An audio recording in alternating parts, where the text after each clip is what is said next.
The world began to understand what locals had known for years. Austin was special.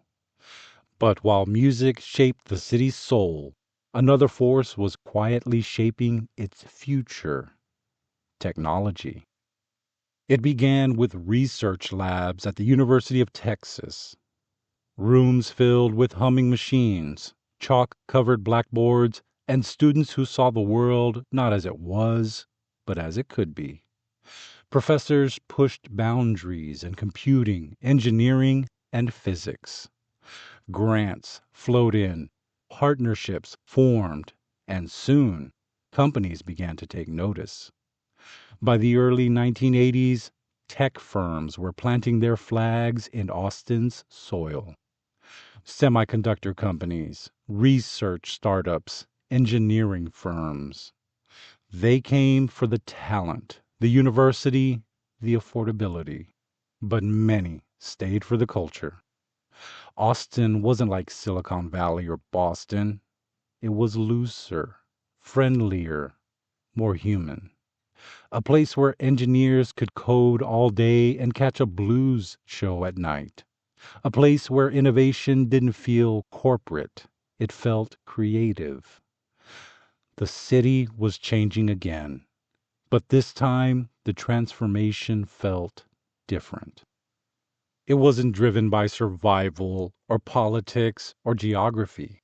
It was driven by imagination. Austin was becoming a city where music and technology coexisted, where artists and engineers shared bar stools, where creativity flowed in every direction, where the future felt wide open. The world was beginning to notice, and Austin was just getting started. By the mid-1980s, Austin felt like a city discovering its own gravity. People weren't just passing through anymore. They were arriving with purpose, drawn by something they couldn't quite name, but felt the moment they stepped onto the warm pavement or heard a guitar riff drifting from a dimly lit bar. Austin had become a place where possibility hung in the air like humidity, thick and undeniable. 6th Street pulsed with neon and noise. South Congress hummed with vintage shops, diners, and the early stirrings of a creative renaissance.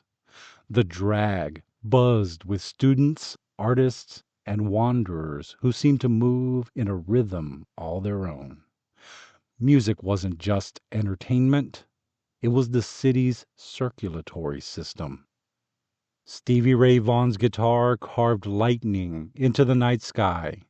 Blues clubs overflowed with sweat and soul. Country musicians reinvented tradition with a rebellious edge. Punk bands rattled the walls of tiny venues where the floorboards shook beneath stomping boots.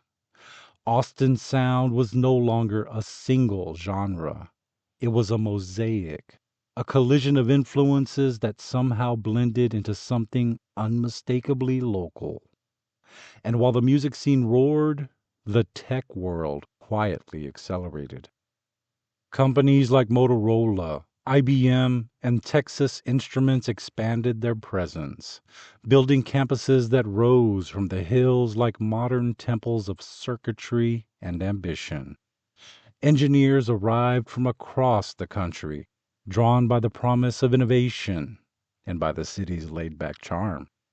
They coded by day and caught live shows by night, discovering that Austin offered something rare, a place where intellect and creativity didn't just coexist, but fed each other.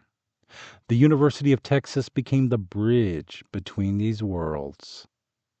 Its research labs buzzed with breakthroughs in computing, engineering, and physics.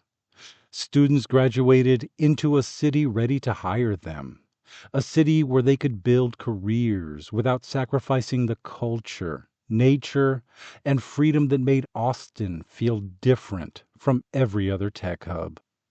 Professors collaborated with startups. Entrepreneurs brainstormed in coffee shops.